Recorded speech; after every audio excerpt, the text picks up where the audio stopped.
What we're looking at today is a time period known as the Era of Good Feelings. The Era of Good Feelings is not what I would say like an official name or a time period. It's more like a nickname. It's a nickname used to describe the years that kind of immediately followed the War of 1812. It's called the Era of Good Feelings for several different reasons. One, because of the renewed sense of nationalism and patriotic spirit that kind of came about as a result of our victory, quote-unquote victory in the War of 1812. And also, in addition, the name is used to describe a time period in American history politically when the two-party political system kind of ceased to exist, and we had a period in which pretty much everyone, for the most part, belonged to one common political party, the Democratic Republicans. So the Era of Good Feelings, it refers to a lot of things. It's also synonymous, usually it's considered synonymous with the presidency of James Monroe. So I would know all of those things, okay, because it's a pretty important time period, and a lot of stuff happens. So when you're doing your president's cards, and you are doing James Monroe this week like you're supposed to, your card will be, pretty full of information. And of course, you're also doing Andrew Jackson, who was a very busy president we'll be discussing tomorrow. So that card will be very full as well. So keep that in mind as we go through this today. Okay, first thing I want to talk about, this leads right into the Era of Good Feelings, is the death of the Federalist Party. Following the War of 1812, we saw the Federalist Party kind of disappear. It didn't happen immediately, but it happened very quickly. And this is due to several reasons. One reason, of course, we already discussed the other day, and that was, of course, the death of Alexander Hamilton in that duel. Okay, the loss of Hamilton deprived the Federalist Party of one of its most charismatic and influential leaders, and that was a huge blow. But the more probably damaging blow to the Federalist Party, of course, was the War of 1812. During the War of 1812, the Federalists had spoken out against war. They had opposed the war. They saw this as war that the Democratic Republicans had wanted. And they were so adamantly against the war because they favored trade relations with Britain that in 1815, at about almost the exact same time that the war was coming to an end, they were meeting in Hartford at what was called the Hartford Convention, in which they discussed the possibility of even secession. The New England states actually discussed seceding from the Union, which means leaving the Union, leaving the country, okay, because they were so opposed to the war and the Democratic Republican Party was opposed. It said like the park space they need to fix for the big picture. Okay. So Did you try the other part? there's another part? The science one, there's another one. You can use that one too. The science one? Oh, So can you go try that? Thank you.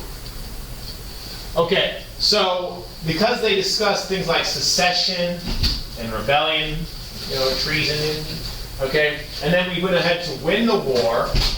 After the war, the Federalist Party was now linked with, traitorous, actions and betrayal, and because people were feeling pretty good at the end of War of 12 because we had, won essentially, and we, proven ourselves, and everyone was feeling pretty good. And the fact that someone had opposed the war now made them look very unpatriotic.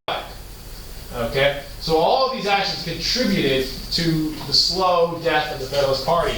And what we'll see is after the War of 1812, we will see, we will never again see a Federalist president, and we'll see declining Federalist positions in Congress. All right, so you can see the immediate effect of this when we look at the election of 1816. The immediate effect of the Federalist Party's decline. You look at this election. The Federalists have a very poor showing. In fact, the only place they even have any kind of significant showing is in the New England region, which is where they were strongest. So in 1816, James Madison, of course, was retiring, and in his place for the Democratic Republicans, we had James Monroe. He was running against a guy by the name of Rufus King for the Federalists. And you can see Monroe, reflecting the strength of the Democratic Republican Party, he wins very easily. It's a landslide. He wins 84% of the electoral vote. So really, this is the last election in which we see a Federalist presence. Okay, after this election, they will go away. We will enter into a period of time in which we are really a single-party country, really for our purposes here, and that will remain the case for a very long time until we get the birth of the next, second party in our country's history, which will be the Whigs. Okay, the Whigs are not going to emerge for quite a while. So this is going to be that time for Good Feelings. in which everyone's on the same political page, for the most part. All right, so there I said it. You see the election. Okay, the winner, of course, was James Monroe. He was president from 1816. Or actually 1817, because you know, they served in the following year. To 1824, okay, when he, of course, after 2 terms, retired. All right. Now, James Monroe has a very busy presidency. He's very involved, and of course, one of the major figures in his presidency was his Secretary of State, John Quincy Adams. Okay, you know John Quincy Adams. John Quincy Adams was his most trusted advisor. He was Secretary of State. He was the son of the former Federalist President, John Adams, and he himself would go on to become president following Monroe. So he is well known for being Secretary of State and a president, but for the moment we're only talking about a Secretary of State. And he's usually regarded as one of the best Secretary of States in American history. So he's a very influential figure in American history for a couple different reasons. Now, a lot of what our focus on was during the Monroe years was territory, land acquisition. Okay, during the Monroe years, the United States expanded. Okay, we acquired new territory. All right. Now, one of the areas that we were very much focused on during these years was the Oregon territory, Oregon country, which is this northwest territory you see here. Now, Oregon was a territory that was being both claimed by both the United States and Great Britain. Both countries claimed it. Both said they had a right to it. We said we had a right to it by virtue of traders and explorers who had been out there previously, also the Louisiana Purchase. The British also claimed they had the right to it because they viewed it as an extension of, a natural extension of British Canada. So both sides wanted it, neither side was willing to give it up. So something had to be done. We had to have some kind of agreement because, of course, you know, this idea that we're both claiming an area. Not to mention there were disputes about where the northern border of the United States ended and where Canada began. And we needed to work those out because, of course, we couldn't go on into the future without having, you know, a solid idea about where everything, you know, ended. So, one of the major deals that was struck during these years was the Convention of 1818. Okay, we signed a treaty with the British, our former enemies. So this was a big deal, you know, taking a big step forward towards, you know, reconciliation, the idea that we could get along as nations peacefully. We signed a treaty with the British that we would jointly share the Oregon territory for 10 years, and then at the end of that 10-year period, we could discuss if we want to renew that treaty. Okay? So this allowed us to settle our differences. In addition, and more important in this time period, we signed a treaty that established our northern boundary with British Canada at the 49th parallel. Okay? So this both gave us land and gave the British land. This was the logical choice to have a straight line boundary rather than the geographic boundary we had previously. It would make it much easier to survey and determine what was ours versus what was theirs. So, you know, what you're seeing is, slowly but surely, we're going to talk about this over the next couple of weeks, you're seeing the shape of what is the contiguous United States, okay, form. What we now know as the United States, okay, is starting to kind of become clear by virtue of all these land acquisitions. Oregon being a key one. The next one is even more important to us because the next one is right here at home in Florida, right? So in 1819, we also negotiated the acquisition of Florida. Now we got Florida from the Spanish. You know, Florida has changed hands several times in history. Okay, several different flags have flown over Florida. But by 1819, we decided that, you know, we deserve to have this. I mean, Florida was a logical territory for us to want. You know, it was connected to the United States and it was separate from the rest of the Spanish Empire. So we decided we wanted it. The problem was we were concerned that the Spanish would not turn it over to us. Okay. Now at the time, there's actually an interesting backstory. At the time, though Florida was Spanish territory, it was pretty much unoccupied by the Spanish. Okay. They pretty much ignored it.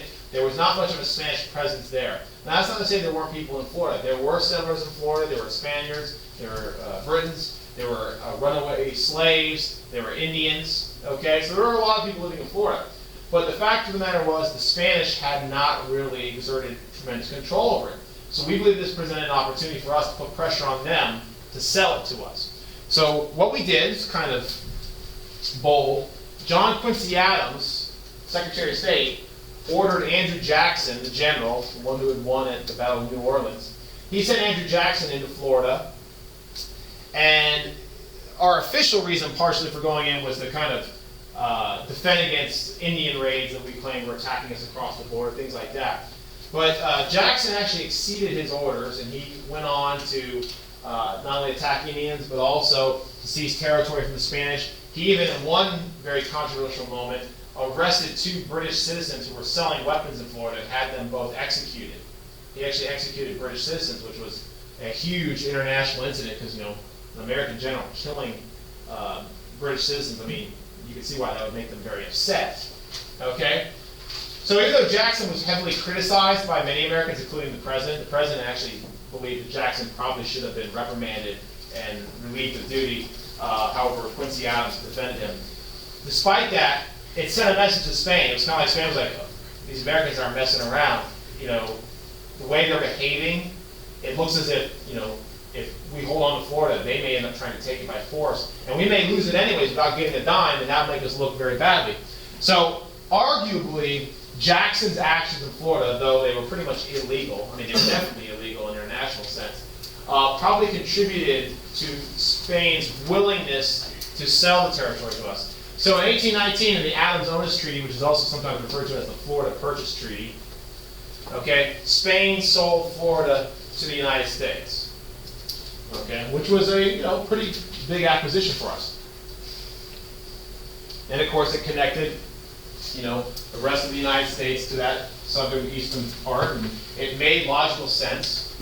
Okay. However, Spain still controlled a vast amount of territory out in the southwest at the time. Now, that territory they are eventually going to lose to Mexico when Mexico declares their independence. But for the time period, Spain still had a massive empire in the Americas, but it is slowly shrinking. Okay, and of course, obviously, sometime down the road in the future, we're going to get our hands on that territory as well. But we're not going to talk about that today. All right, so what we're seeing here is as the years go on, more and more Americans are moving out west into what is we would call the frontier, this uninhabited territory. And what you see on this map here, this is a population density map. What a population density map shows you is concentrations of people. The darker the color, the more people living in that region. All right, so what you see here, you can see obviously between 1810 and 1820, these are census numbers obviously, more and more people were living out in the West. And why does that matter? Well, a couple reasons. One, it just shows you the gradual progression of time and how Americans are gradually moving westward, conquering the West. Okay, conquering the frontier, which is kind of a major part of our history. But also importantly is politically, and this will become more apparent tomorrow when we talk about Jacksonian democracy, the fact that more and more people were moving out to these regions meant that politically these regions had more power. Okay, as these territories become states, they will be able to vote, and they will be able to send representatives to Congress, and they'll have electoral votes. So what that means is, gradually, the frontier, the West, the South, they're growing in power politically, and we're going to see a major shift in political power. We're going to see, all of a sudden, talk about tomorrow, people getting elected no longer can be simply these elites, rich people. They're now going to have to cater to the masses to win, because the masses can now vote. And if you don't get that common vote from that common man, you cannot win. And that has been the case from 1820 and all the way up to today. So politics in America is about to take a permanent change forever. We're not quite there yet, but it's coming. And it's coming because of what you see here, the growth of the West. So keep that in mind, very important. Okay, so speaking of elections, okay, Monroe is a 2-term president. You need to know that. You write that down on your card. In 1820, Monroe was up for re-election, and this just goes to show you just how much this was an era of good feelings. Monroe wins, but he not only wins, he wins with 99% of the electoral vote. In fact, only one electoral vote was not passed for Monroe in this election. And that was done purposely by the Electoral College to ensure that only George Washington would be the only president ever unanimously elected. Okay? So, obviously, George Washington's first election is the biggest landslide in history. I mean, you get 100% of the vote. You know, can't get any better than that. But this would be our second biggest victory in presidential history. 99% of electoral vote. And honestly, he would have had 100%, but it was purposely done. Not as a slight to Monroe. Everyone thinks, oh, why were they punishing Monroe? It was not done as a slight to Monroe. It was done to honor Washington, the first president. So Monroe, it would be number 2 of all time in terms of winning elections. Okay, now moving forward, let's talk about economics. This is a little tricky. Following the War of 1812, we now began to recognize, as a nation, we needed to become more economically diverse and more modern. And the War of 1812 had demonstrated to us that our economy, wasn't perfect. For example, during the War of 1812, we had been cut off from trade with Europe because of the British blockade. And we found that we did not have the ability to make all of the products that we needed for our country. We were very much dependent upon European business and trade. So during the war, we were forced to, as a nation, we were forced to develop our own industry to compensate for the loss of the European market. It forced us to kind of grow up as a country, economically. So in the post-War of 1812 era, we now needed to kind of evolve our economy.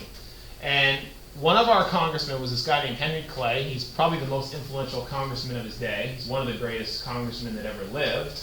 His nickname is the Great Compromiser, okay, because he was involved in many of the great compromises in American political history. He wasn't involved in the Great Compromise, though, don't get confused.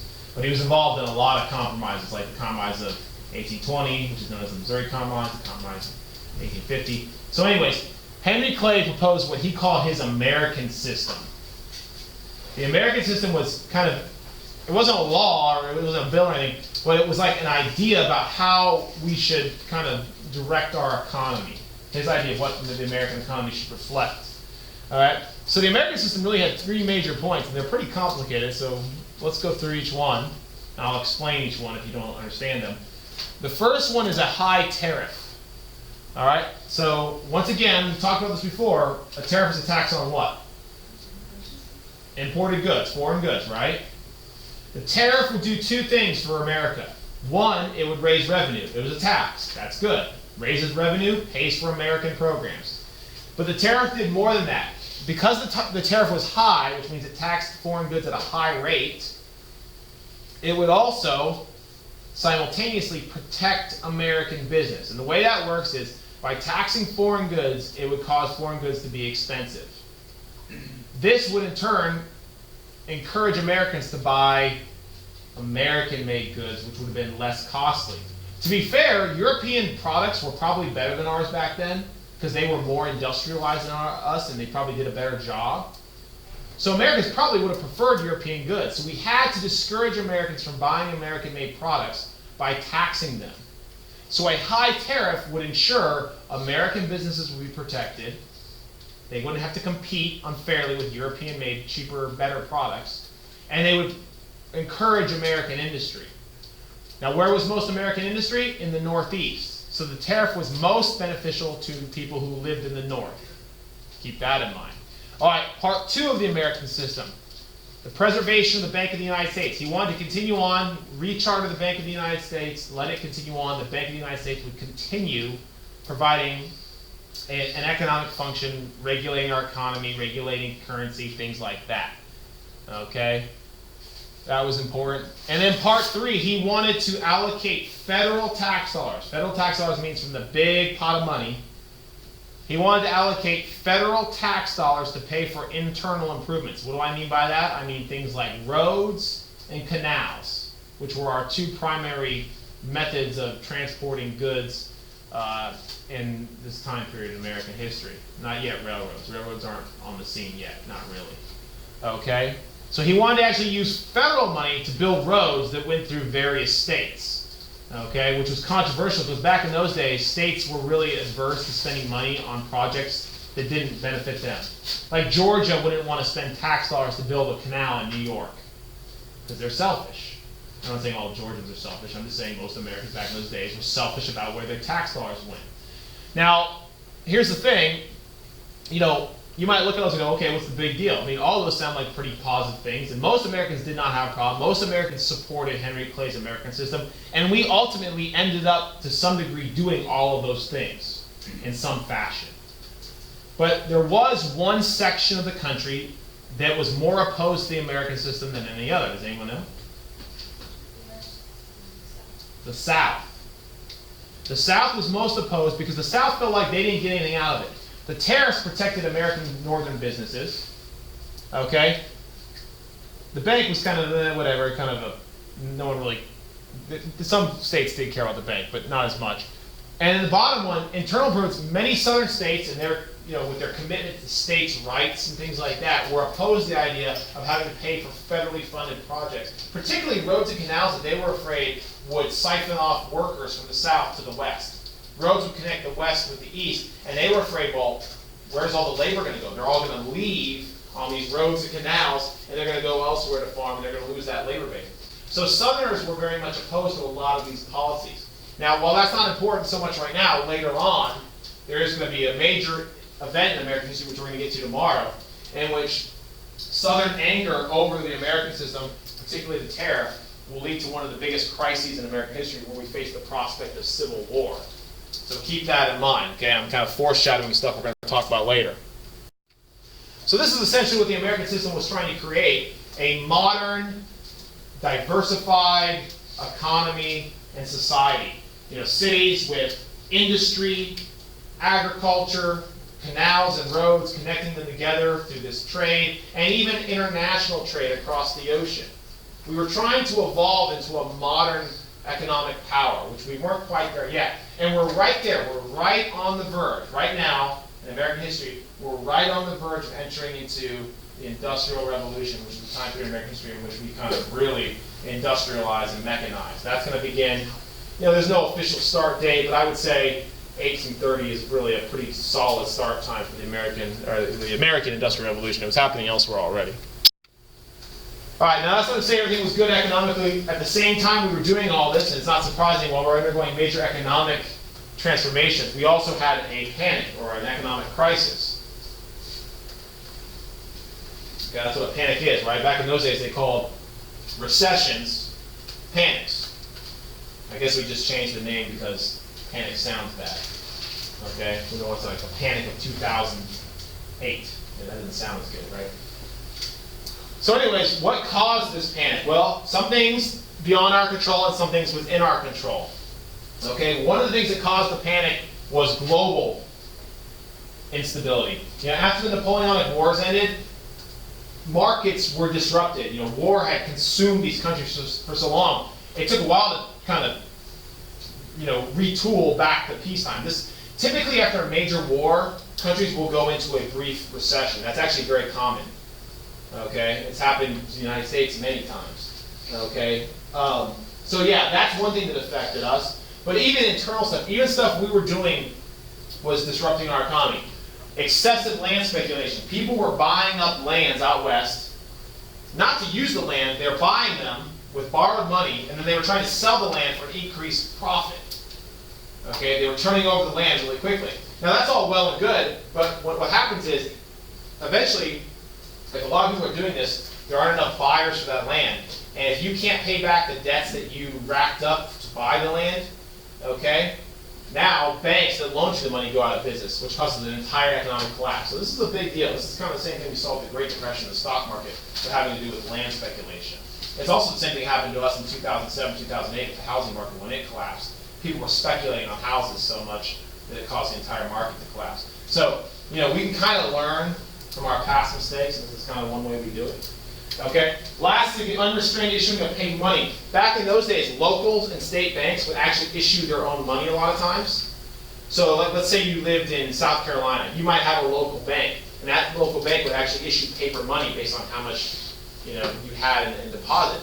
But that money wasn't always good everywhere. You couldn't take that money from South Carolina and go to Virginia and expect it to be redeemed sometimes. Okay? So you can imagine how crazy an economic system we would have. Imagine every state, or even every county would be more accurate, had its own money.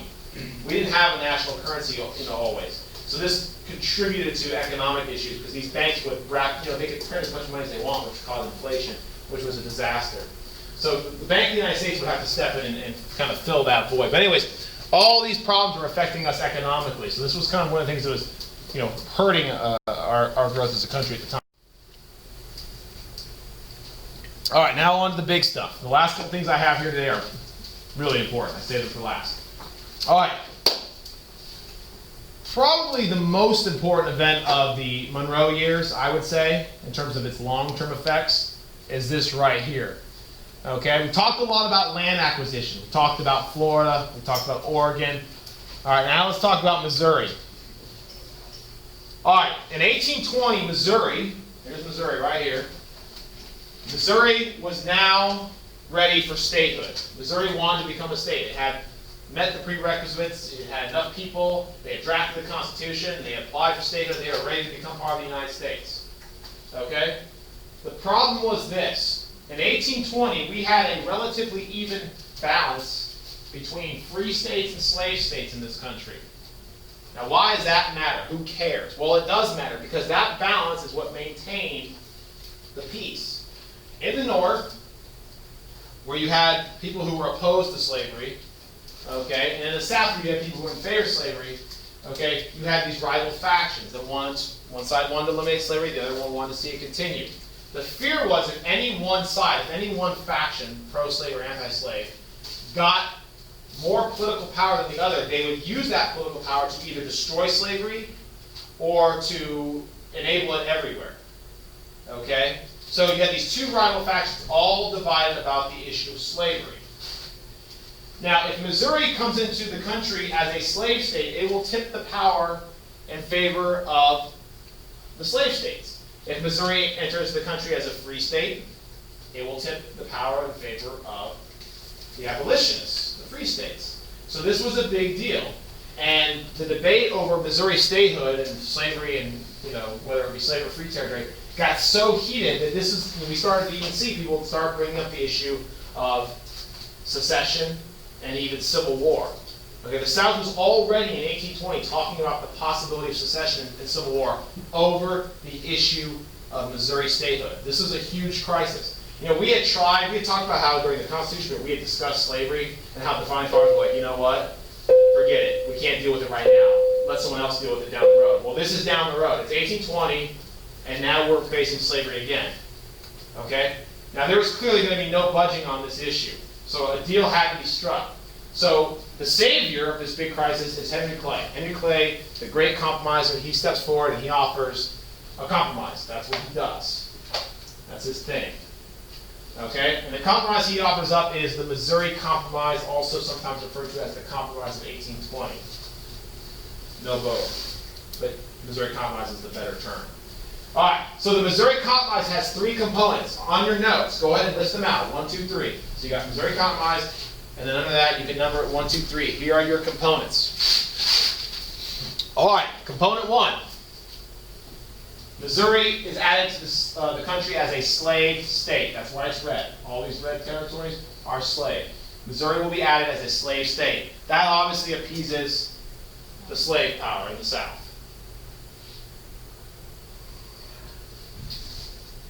Now, we can't appease the Southerners without doing something to make the Northerners happy. Now, in order to maintain sectional balance, meaning the sections, North and South, sectionalism, in order to maintain sectional balance, we are going to add Maine as a free state. Maine was carved out of what was Massachusetts territory. Massachusetts originally, back during the colonial period, owned this territory. And we make it now a separate state. Which means an additional 2 senators to the Senate, right? Because every state gets 2. So it doesn't even matter about population, it's just like that. More people. So now we have maintained sectional balance. Now there's a third component. In order to solve any future disputes, or at least this is what they plan, it's not going to work. But in order to possibly solve future disputes, a line was drawn. This 3630 line right there, that dark green line there on the southern border of Missouri. That line is drawn, and it is declared that all territories made states north of that will be forever free, and all territories south of that line will forever be able to have slaves. So with these three things, we managed to maintain the peace, prevent secession and civil war, but what we did not do is we did not solve the slave issue.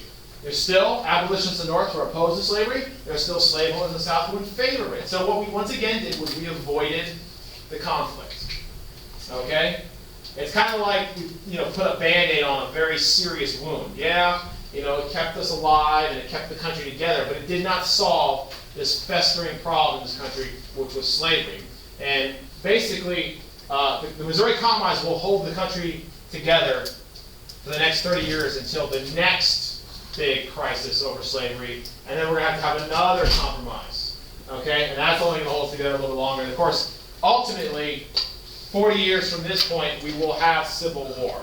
And that will be the ultimate kind of factor that decides the outcome of slavery. So anyways, you need to know this. Okay, now let's switch over to foreign affairs. We're almost finished. Okay, so during the Monroe presidency, we also get a very important event in foreign affairs. Even though at the time it was done, it was not widely regarded as being a very important event. But I promise you, it will become a very important event, even if they didn't know it at the time. So definitely need to know this one. This is a big deal. All right.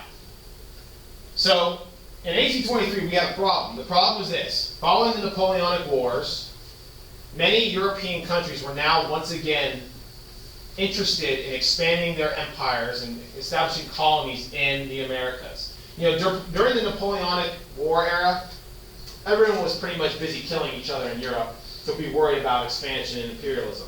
Now, the wars are over, everyone's like, okay, maybe we should get back over in the Americas and start taking over territory. So, America, we were afraid that now many European powers were interested in coming back over here and establishing territory. We were afraid that this would threaten our security.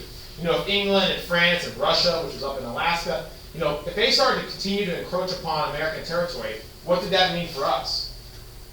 Okay, would that eventually mean that they would seize territory from us? Would that mean war? Would it deny us territory? We believe this territory belonged. We believe all of America was ours. Okay, we're getting to that whole era of manifest destiny, which is the idea that we believe God gave this territory, this entire country to us, for us to settle, no one else. Okay? So we were fearful that if European powers came over, it would threaten our interests and our security as a nation. So we needed to send a message to Europe, stay out. And that's what the Monroe Doctrine was. The Monroe Doctrine was a statement issued by President Monroe and mostly authored by Secretary of State John Quincy Adams, in which we threatened Europe. We said to Europe basically this: America is now off limits to colonization. Stay on your side of the world. This is our territory. The Americas are ours and ours alone. No European intervention in the Western Hemisphere will be tolerated. Okay? It was a warning sent to Europe. Stay out. Now, did anyone even care? Not really. Not at the time. Okay? First of all, let's talk about what a doctrine is. A doctrine is not a law. It is not a treaty. Okay? It is no binding power whatsoever. It's not even on paper. No one signs it. A doctrine is simply a statement of policy. Typically, in American history, when a president gives a speech, and that speech indicates the direction in which America is going to go on a particular issue, it will sometimes be labeled a doctrine. Okay? Many presidents have had doctrines in the past, okay, Monroe being one of them. But it's nothing official. It's just like, look, this is how it's going to be. This is the kind of way we're going to take things. Okay? So when other countries heard about the Monroe Doctrine, it really didn't make a lot of waves. Because first of all, it was all talk. We did not have the power in 1823 to back up the Monroe Doctrine. We could say stay out all you want, but we were not a military might. Okay? So why even issue it? Well, there was one positive. We knew there was at least one country that even if we couldn't back up the threat, we knew there was one country out there that would probably side with us. And it's an unusual, friend for us at this time. That was Great Britain. Great Britain, a former enemy of ours, we knew, they never said anything, but we knew that they would back up any threat of force we had. And the reason why is because Great Britain also had an American empire that they needed to maintain. Right? What did Great Britain have? Well, what did they have in the Americas? They had all that territory up in Canada, right? Not to mention Caribbean territory. So Britain did not want European powers coming over here and messing around either. Russia was up in Alaska, so this was a threat to even, Russia, stay out. Don't try to push your luck and acquire new territory. So even though we didn't have any, backing behind us, we knew for the most part our words at least could carry some weight. Now, why is this important in American history? Well, here's the other reason. The Monroe Doctrine did not mean a whole lot in 1823. Okay? In fact, if you were learning American history, after 1823, 1870, 1880, it probably might not even be included in a history book because it didn't actually mean much. Okay? But it will. Okay? Around the turn of the century, when we do become a military might, future presidents, most notably Teddy Roosevelt, which we're going to talk about next semester, future presidents will invoke the Monroe Doctrine when they want to themselves mess around in the affairs of other American countries. Okay? During the 20th century, the United States is going to be very busy meddling in Latin America, toppling governments, creating civil wars, protecting our interests. Stuff you probably never even heard of, you're going to be learning about next semester, it might shock you. And we're going to use the Monroe Doctrine as our excuse to do that. So while the Monroe Doctrine doesn't mean a whole lot right now where we're at in American history, I promise you, next semester it's going to mean a whole lot. Okay? Because once we do become a military might, we're going to be able to back it up, and we're going to basically be able to do what we want. So keep that in mind. Okay, last thing for today is an election. This will lead right into tomorrow's lecture on Jackson. 1824 is an election year. And since Monroe was retiring, his 2 terms were done. He was retiring. And since we were all Americans, for the most part, most Americans, we were all Democratic Republicans, this meant that the candidacy for the presidency was wide open. There wasn't 2 parties that had to select a candidate like we have today. So everyone was pretty much Democratic Republican for the most part. So everyone was running, vying for the presidency, which made for a really interesting election, because usually in elections you only have 2 major candidates. In this election we had pretty much 4. Okay, so this was a very interesting election in American history. It's probably the most interesting election in American history, not just because they had 4 candidates, because of the outcome. So keep that in mind. All right, so in 1824 we have 4 candidates vying for the election. We're only going to talk about 3. 3 we're going to talk about are John Quincy Adams, Andrew Jackson, and Henry Clay. Now you'll notice the vote was very, very spread out. John Quincy Adams had a lot of support in the New England region, which is where he was from. Not surprising. Jackson was a Southerner, so he had a lot of support there. So what we see is we're seeing how political power is sectional. People tend to vote for people from their section because they believe that they will have policies that favor that section. Okay? But if you look at the vote, it's pretty spread out. 43%, 31%. It's divided up pretty good. But someone's got to win, right? So let's look at the results. Here are your results. Andrew Jackson finished with 43% of the popular vote and 99 electoral votes. That was the most of any candidate. John Quincy Adams finished in second with 31% of the popular vote and 84 electoral votes. Then William Crawford, then Henry Clay. Henry Clay actually finished in last. Okay? But he's still got a part to play in the story. That's why I said I want you to know. I really don't care if you remember William Crawford or not. He really is not relevant to the rest of the story. Okay? So, what gets you elected president? Is it popular vote or electoral vote? Electoral vote. Popular vote just makes you happy. Oh, it feels good. People like me. Who cares? Okay? Electoral vote is what actually gets you the job. So who became president? John Quincy Adams became president. John Quincy Adams becomes president in the election of 1824. So I'm sure now a lot of you are looking like, how is that possible? He did not win. Look, Andrew Jackson got the majority electoral vote. Well, sort of. If you look at all the electoral votes put together, no candidate got more than half. Okay? And the Constitution is written such that we don't want anyone to become president unless they have at least half or more of the American people wanted there. Do we really want a president that only has 40% of the people behind him? That would mean 60% of the population did not want that person. That's not democracy. So in the event, now this is the rules, and you notice, we've talked about this already a little bit, I mentioned it before.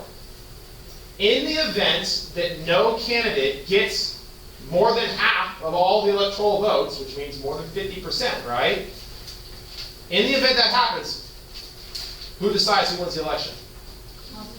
House of Representatives. Remember, we talked about this. This happened one other time so far. When did we talk about this before? Not the first election. Jefferson in 1800. Remember, there was a tie, and they didn't know what to do, so they went to the House. So already, it's only 24 years later, we have another situation where the decision is going to go to the House. Now, here's where the story gets really interesting. In the House, Henry Clay was the Speaker, which means he was the most influential person in the House. Now, Henry Clay was in 4th place, which meant he was out. No matter what, Henry Clay's going to lose, so he can't convince the people to vote for him. That would be completely unethical anyways. Not that what he does is ethical. So Henry Clay hates Jackson. I mean, he hates him. Okay? So Henry Clay can use his powers to help influence who becomes president. So what happens is Henry Clay urges House congressmen to throw their vote behind John Quincy Adams. Even though John Quincy Adams polled less popular in electoral votes, Henry Clay supports him. Now, there's a little bit more intrigue to this story. It's not just that Henry Clay hates Jackson. It is also speculated, though not proven, and this is what Andrew Jackson alleges, there's a scandal here.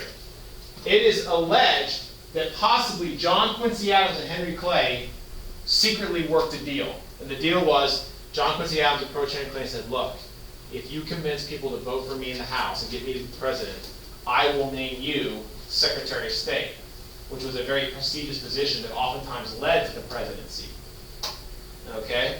So when John Quincy Adams was named president by the House, he then appointed Henry Clay as Secretary of State. So you can see if you're watching this, this looks really kind of suspicious. It was so suspicious that Andrew Jackson claimed that the election had been stolen from him and that a corrupt bargain, that's an official term you know for history, a corrupt bargain had been struck. The corrupt bargain being the deal between John Quincy Adams and Henry Clay to deny him the presidency. So Jackson, though he got more popular in electoral votes than any other candidate, will not become president. This is one of the handful of times in American history this has actually happened. Now, was everything that happened here legal, though? What do you think? No. Yes. It was all on the up and up. There's nothing illegal. The rules clearly state that if no candidate gets a majority, it goes to the House. And in the House, hey, anything goes. Okay? Because there's no official proof of any kind of bribery, so this was all on the up and up legal. So Jackson does not win, but he has no political or legal recourse because no law was broken that we know of. So Jackson loses. Is it unethical? Maybe. Okay? But it was fair. So Jackson does not become president. But of course he's outraged and he demands revenge. Okay? And he's going to get his revenge because in the follow-up election he will run again, and this time he will beat John Quincy Adams in a fair matchup.